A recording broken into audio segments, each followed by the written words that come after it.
Imagine signing a contract to pay over $1,000, like, every single month. Oh, yeah.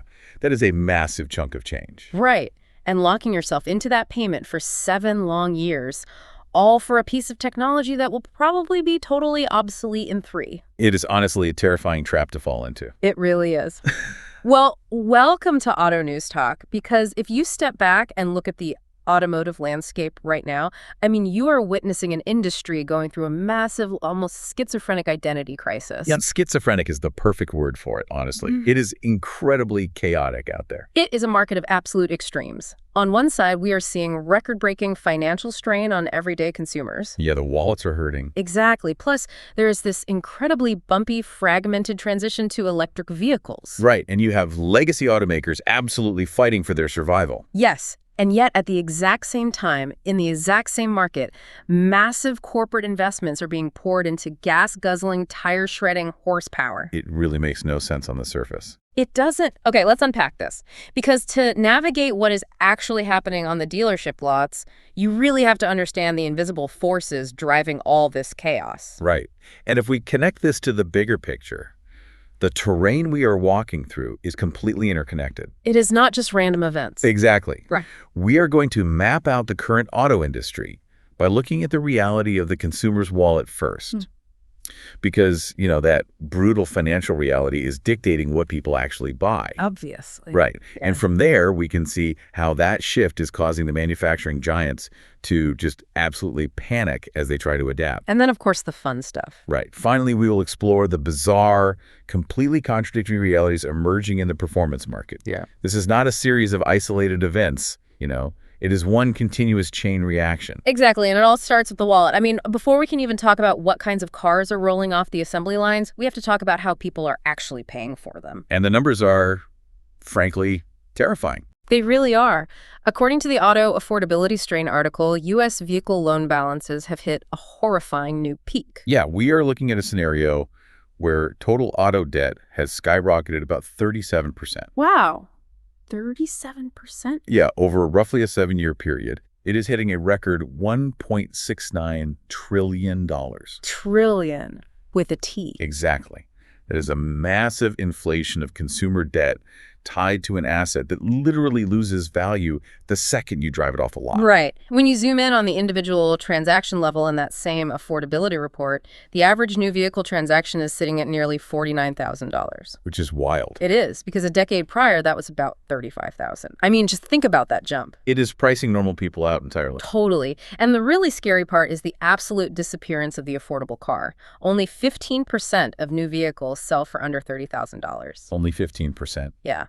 And if you are looking for a new car under $20,000, the data says a mere 0.2% of new vehicles fall into that category. So the entry-level car is essentially extinct.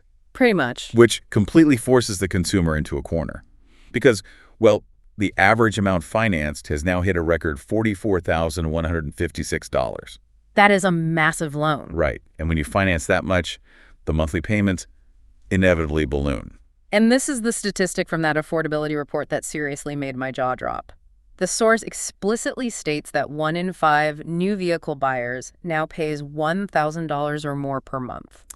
That is just insane. 1 in 5. That is a mortgage payment for a lot of people, just going toward a car. Yeah, and this is where the actual mechanics of the finance trap really come into play. The average APR is sitting around 7%. Which is high enough on its own. Right. But if you fall into the subprime category, meaning borrowers with lower credit scores, who lenders view as a higher risk, you are facing interest rates above 18%. 18% on a car loan. That is credit card territory. It is. So how do buyers mathematically cope with a $44,000 loan at those crazy interest rates? They stretch it out, right? Exactly. They stretch the timeline. A record 23.9% of financed new vehicle purchases now involve loan terms of 84 months or longer. 84 months. I mean, that is 7 years. 7 years of payments. Yeah. The underlying mechanism here is psychological as much as it is financial. Oh, so? Well, longer loan terms make that monthly payment look manageable on paper. Dealerships sell the payment, not the car. Oh, right. What do you want your monthly to be? Exactly. But those expended terms drastically increase the total interest costs, and they slow your equity growth to an absolute crawl.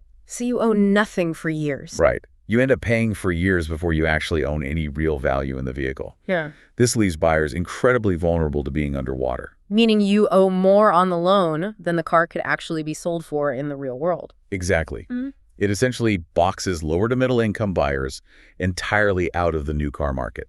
It is absurd when you really think about the technology cycle of modern vehicles. I mean, financing a car for 84 months right now is like financing a smartphone for 5 years. That is a great analogy. Right, Yeah. because by the time you actually own it free and clear, the battery is degraded, the software is entirely outdated, and the market has moved on to a completely different standard.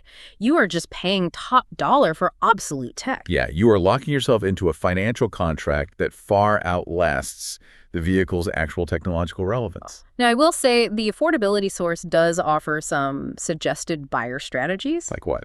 Well, things like improving your credit score before applying, or submitting multiple loan applications within a 14-day window. Oh, to protect your credit score from taking a hit from multiple hard inquiries. Exactly.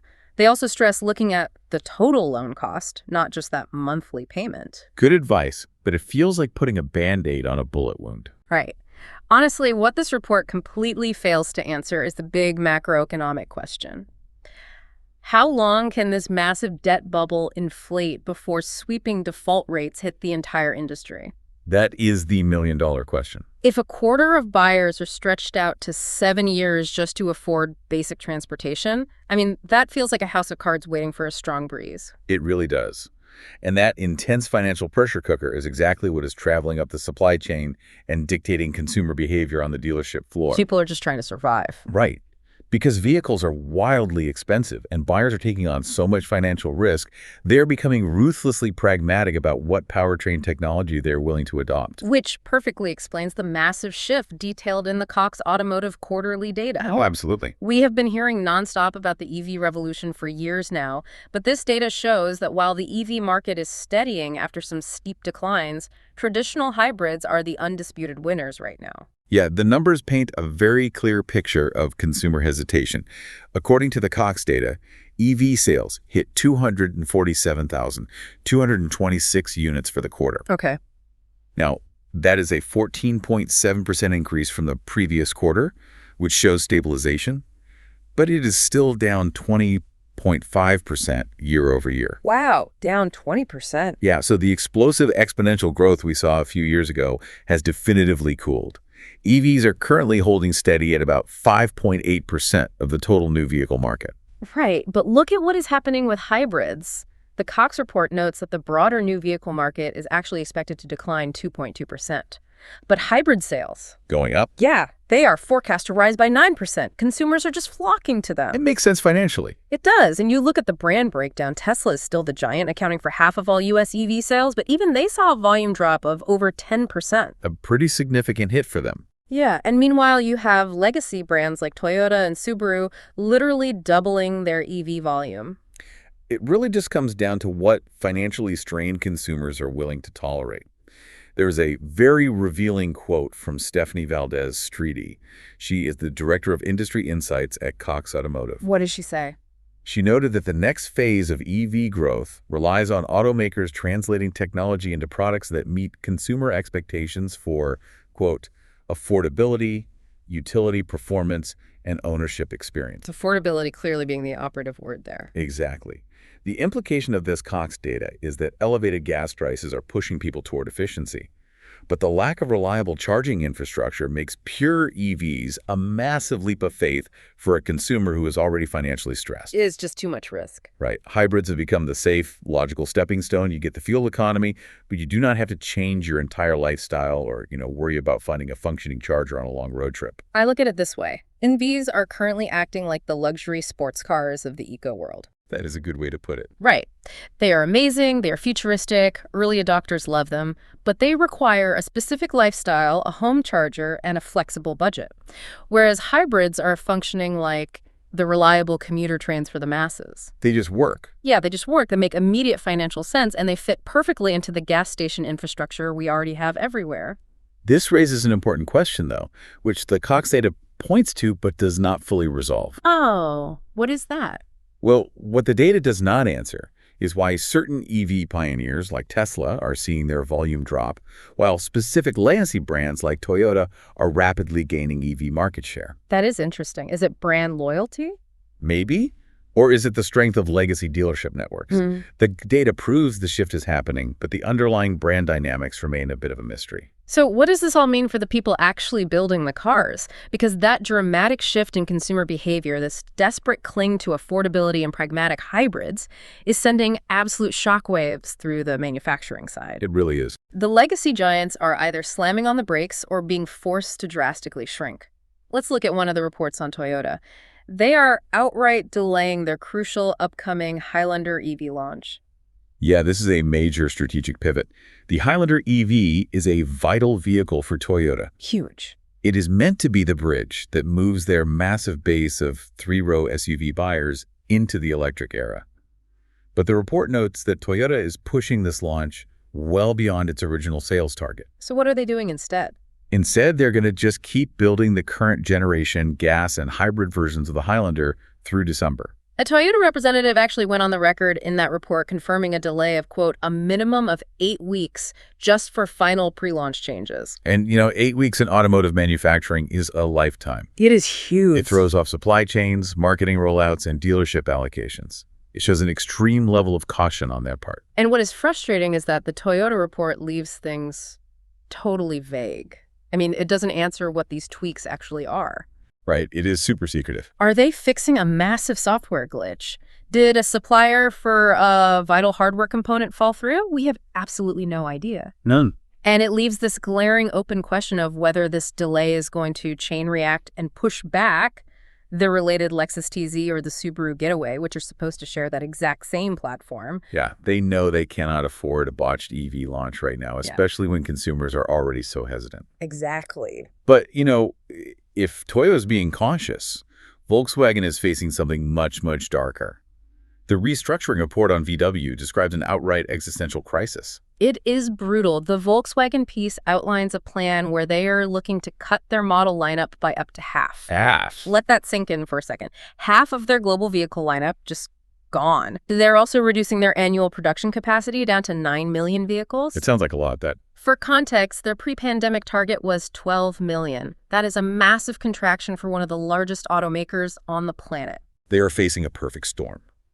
The report attributes this to immense pressure from aggressive Chinese competitors, looming U.S. tariffs, and generally weak global demand. But hold on, why are the Chinese automakers suddenly such a lethal threat to a legacy giant like VW? It really comes down to vertical integration and economies of scale. Meaning what exactly? Well, many of these Chinese brands control their entire supply chain, from the raw lithium mines to the battery cell manufacturing, right down to the vehicle software. Wow, they own the whole process. Exactly. Volkswagen, on the other hand, relies on a massive fractured web of external suppliers. Oh, which drives up costs. Right. That structural difference allows the Chinese EVs to be built drastically cheaper, undercutting VW on price in crucial markets. And buyers are looking for cheap. Exactly. Combine that with weak demand, and the human cost is becoming apparent. The report mentions that labor groups, specifically IG Metall, are actively protesting right now at the Zwickau plant. The financial markets are not buying into a quick fix either. There is an incredibly bleak market indicator cited in the source VW's share price remains near levels last seen in 2010. That is over a decade of erased value. They have essentially wiped out a massive chunk of their perceived market value. The broader implication here is that legacy automakers are finding the EV transition to be far more painful, far more expensive, and infinitely more politically fraught than they ever anticipated. It is not just swapping an engine. No, designing an electric car is one thing. Tearing down a century-old combustion engine infrastructure to build it is entirely different. But there is a massive limitation to this VW announcement. The report points out that what the company entirely glosses over and outright refuses to confirm are the massive rumors circulating about 4 German factory closures. Yeah, that is the elephant in the room. And the potential for up to 100,000 job cuts. I mean, they are announcing the strategy but hiding the most painful details. Which is exactly why the labor unions are at the gates protesting. Honestly, looking at VW cutting half their vehicle lineup, it reminds me of a struggling restaurant that brings in a consultant, and the very first thing they do is slash the menu from 10 pages down to one. Ah, right. Kitchen nightmare style. Exactly. On one hand, it might be a brilliant strategy to focus on quality and core competencies. On the other hand, it usually looks like a sign of absolute panic. It is pure survival mode. Here's where it gets really interesting, though, because while Toyota is agonizing over pre-production EV tweaks, and Volkswagen is slashing its global capacity just to survive the electrification era, There's something else going on. right, there is a totally different parallel reality happening over in the performance truck segment. The report on the Ram TRX update feels like it was written in an alternate universe. It is the ultimate wild card in this current market. Truly. According to the Ram update, they are reviving the 1500 TRX SRT. Yeah. And, spoiler alert, they aren't making it an EV. Nope. They are making it a pragmatic hybrid. They are dropping in a monstrous, upgraded 777 horsepower V8. It is unbelievable. We are talking about an industry hyper-focused on efficiency and survival, and Ram says, let's use a supercharged 6.2-liter Hellcat-based V8. Because why not? Right. And they aren't just recycling the old engine. The engineering details in the report are wild. They're utilizing red-eye hardware. Which is serious stuff. Yeah, for anyone not heavily into track racing, that means they are taking upgraded internal engine components designed for extreme high-stress drag racing and putting it in a pickup truck. A heavy pickup truck. Exactly. This allows the engine to rev 300 RPM higher. The mechanical specifics in that report are just fascinating. It explicitly mentions they shrunk the supercharger pulley from 3.3 inches down to 3.17 inches. Okay, wait. And they also cranked the fuel pressure from 5 bar up to 7 bar.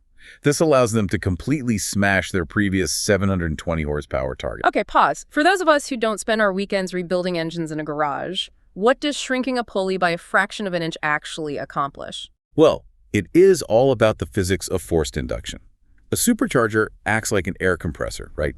Forcing oxygen into the engine. Okay. By putting a smaller pulley on the supercharger, the engine belt spins the compressor's rotors significantly faster. Faster spin means more air is just crammed into the cylinders. Got it. More air equals a bigger boom. Right, but more air requires more fuel to create the combustion, which is exactly why they have to increase that fuel pressure up to 7 bar. They're essentially force-feeding the engine to create explosive power. But how is this even happening when everyone else is cutting back and panicking about emissions? I don't get it. The report explains that Stellantis, Ram's parent company, never fully stopped building HEMIS for their heavy-duty trucks. Oh, so the parts were there. Exactly. So under the leadership of Tim Kuniskis, Ram didn't have to start from scratch. They could easily scale this existing, highly profitable architecture back up for a specialty halo truck. It is such a bizarre contrast. While VW is agonizingly cutting models for efficiency, Ram building a 777 horsepower truck is like someone ordering a massive 32-ounce bone-in steak at a strict vegan health retreat. That's exactly what it is like. It completely ignores the room. But there is a deeply cynical, or perhaps just highly pragmatic, implication here. Automakers are still highly motivated to cash in on ultra-high-margin combustion engine nostalgia. Because it pays the bills. Yes.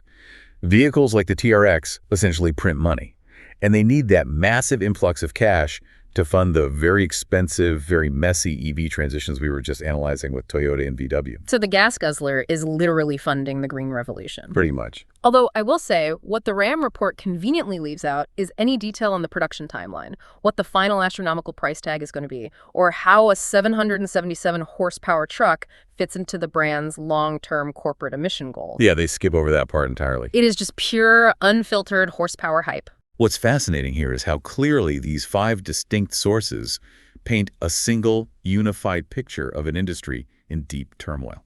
It really ties together. It does. When we synthesize all of this, 3 very clear themes emerge. First, crushing affordability is the true dictator of the market. The ultimate boss. Right. The massive $1.69 trillion debt burden from the loan balance data directly explains the Cox data, which shows consumers fleeing to the safety and cost-effectiveness of hybrids.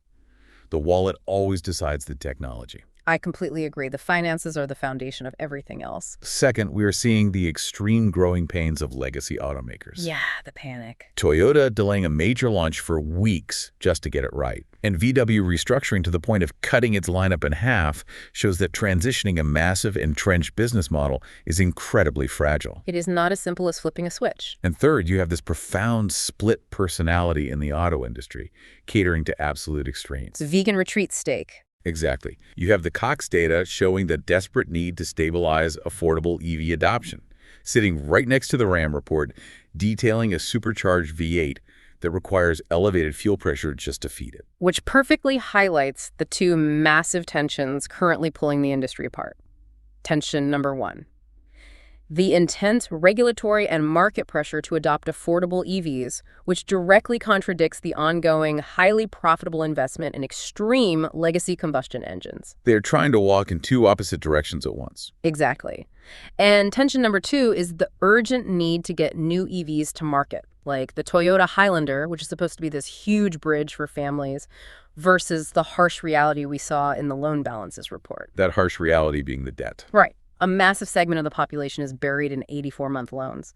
Even if Toyota gets the Highlander EV perfect, millions of people are trapped in negative equity and literally couldn't afford to buy it anyway. The market is fundamentally out of sync with its own consumers. So for you, listening to this, the practical takeaway when navigating this market is simple.